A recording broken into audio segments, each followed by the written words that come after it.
Let's get right to the breaking news overnight in Atlanta. Demonstrators taking to the streets in a show of anger after a man was fatally shot by police and setting fire to the fast food restaurant where it took place. The man's struggle with police and the shooting caught on camera. You see it right there. An officer involved losing his job and the police chief resigning. This is a fast-moving story. Let's get the latest now from ABC's Janae Norman. Janae, good morning to you. Hey guys, good morning. Yeah, this story was developing throughout much of the night as Atlanta police identified both officers involved and released new body cam and dash camera footage of the incident that led to more protests in that city. Some seeing this as yet another case of unnecessary, excessive, and deadly force by police. On the heels of weeks of unrest, demonstrators gathering overnight in Atlanta over the fatal shooting of 27-year-old Rayshard Brooks. Police deploying tear gas as demonstrators shut down a highway and even setting this Wendy's, the site of the incident, on fire. The Brooks family attorney speaking out about Rayshard's death. Before we even get into what happened last night, the one thing that nobody can disagree with is that it shouldn't have happened. The Georgia Bureau of Investigation is looking into the deadly incident that started at the restaurant after police responded to a call about Brooks, who was allegedly asleep in his car, blocking the drive-through lane.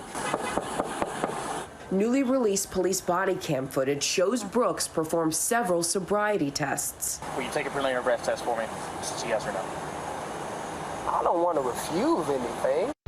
Brooks reportedly failed. Officers claim he resisted arrest before a struggle ensued. Then police say Brooks grabs one of the officers' tasers. In this new video posted to social media by a witness, Brooks is seen running from police, appearing to point the taser at the officers. Then the GBI says officers fired 3 gunshots. Brooks's family outraged by the video. He wasn't out here committing crimes. He wasn't out here burglarizing, robbing somebody. He wasn't doing all that. That's what hurts us more too, is the fact that we know this. So was his life worth taking? The firing officer, Garrett Rolfe, was terminated overnight. The other officer, Devin Bronson, placed on administrative duty. This as Atlanta's mayor announced the resignation of police chief Erica Shields. Shields saying in a statement, it's time for the city to move forward and build trust between law enforcement and the communities they serve. The Georgia NAACP says Atlanta's police chief resigning is just one step forward. It's so important now because people are dying now. We don't have the luxury of waiting.